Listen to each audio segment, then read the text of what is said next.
Hi, I'm Nicholas Wallwork, CEO of Redbrick and propertyforum.com. We're here back today in Hampshire at one of our HMOs. We bought 3 last year at the tail end of last year, got them going just before Christmas. We finished 1 already. This is the second of 3. Just want to give you a little update tour, show you a few things that have been done this month, hopefully finishing this off this month. So hopefully the next tour we show you will be the finished product. It's an amazing property right in the town centre, so great location, great opportunity for young professionals to come and rent from us. So let me give you the tour. One of the first rooms I want to show you is this. It's a bit dark and gloomy. This was actually a downstairs toilet. This wall came across here, downstairs toilet and sink. And what we've done is we've knocked through an extra bit of space into the utility room to use this as a shower. So we're now, plumbing's been done. The plaster's just been in. You can see the plaster's still wet and going off. Once that's all dried up, we'll have flooring and the final fittings, shower going in there. So this will be a full ensuite, well not ensuite, be a full shower room, bathroom for the residents. So we've got, I think, 2 or 3 ensuites in this property and the others shared bathrooms. So this gives another full shared bathroom for the bedrooms that will be sharing it. So this is a really important little tweak. Moving a wall back 2 or 3 feet created an extra bathroom. So fantastic. Follow me around.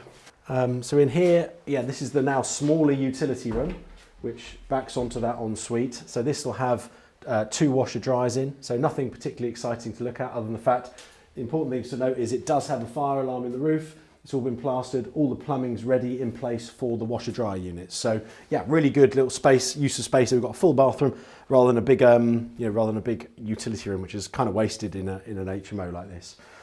We've also done a fire resistant underfloor cupboard if we wanted to get an extra washer dryer in there.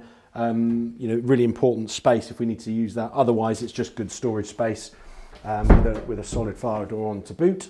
We've seen this is just a mess. This is just the kitchen, rather dirty. But what we have done is we've blocked up the double doors going into what was the dining room. So this now potentially could be another bedroom for the property. So we'd come through into that, and we've got a lovely double bedroom leading out into the garden with double doors out to the rear. There is extra access to the rear garden down the side of the property. So we're not stopping the rest of the house using the back garden. There is a side gate, which is good. So we've afforded the opportunity to rent this out as a separate room if we wanted, or to have it as extra communal space. Depends on the kind of type of tenant you're going for.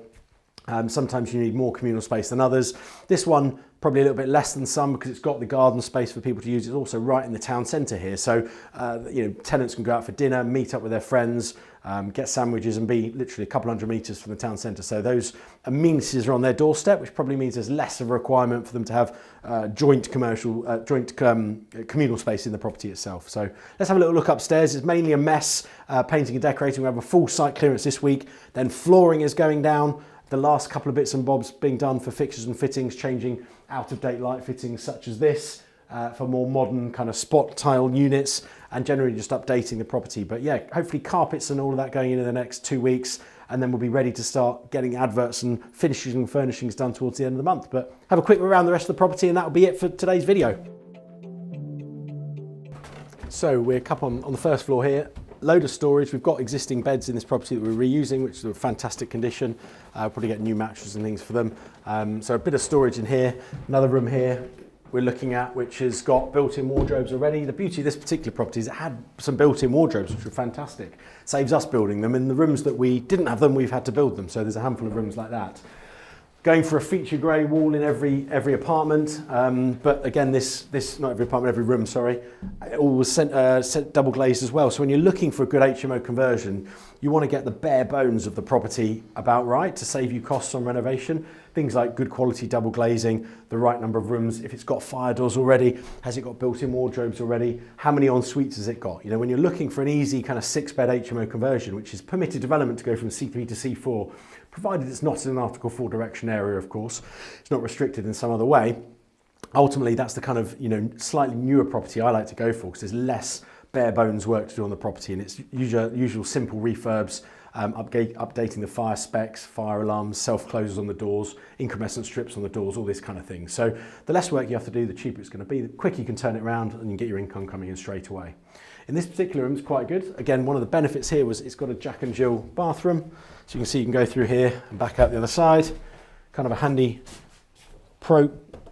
no lights in here, but never mind. Handy little, which side am I going?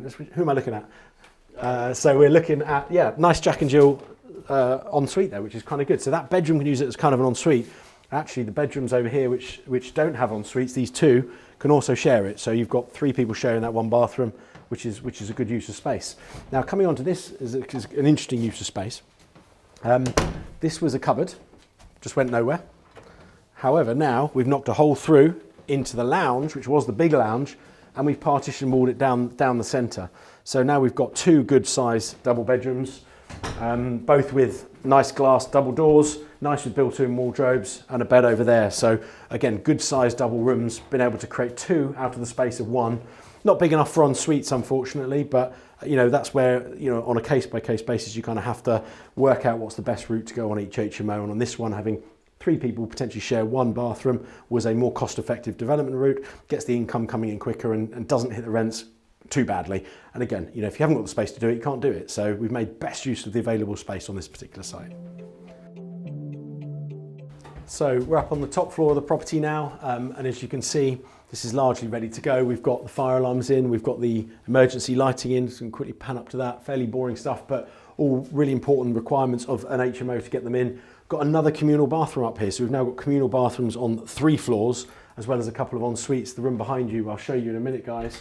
We've got a couple of rooms sharing this bathroom here, which are just good sized double rooms. Again, built-in wardrobes, so nice and simple.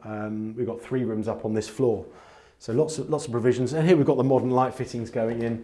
I don't know if I can flick that on. It's probably not so good for the camera to flick it on actually, but ultimately more modern fixtures and fittings. We've upgraded all the plug sockets and everything like that. So just bring up the spec of the building. We try and put dimmers on all of our properties. Again, a good dimmer just helps people enjoy the room space, get the lighting just right for them. It's a tiny little bit of luxury compared to a plain white on-off switch, which isn't particularly exciting. Here's the other room, very, very similar. It's just kind of a mirror image of the other one, really. So not much more to see. Similar style that we do in all our sites, really. Communal bathroom was existing. We're going to tart up. We've got some horrible old fixtures and fittings in there. So we'll, again, switch out the fixtures and fittings for higher spec units. We've got good quality flooring and gone in throughout. That's like a kind of a Cardine style flooring, waterproof, specific for bathrooms, extremely hard wearing. And yeah, great, just a great revamp of that bathroom. So we're here now in the master for the house, the largest room in the property. We've made use of an existing wardrobe here just by painting it grey. It was a horrible sort of mahogany colour, not really modern. It's not ideal in terms of its design. It's not quite as modern as I like to go, but it does the job and it is a good solid wardrobe. So it's a shame to waste such a good quality piece of furniture.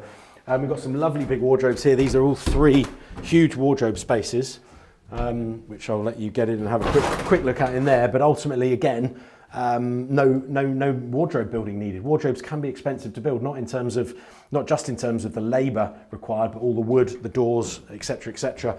You can end up spending a good few hundred quid on an inbuilt wardrobe minimum, and indeed a freestanding wardrobe can be equally as expensive. This one has an ensuite, which is great.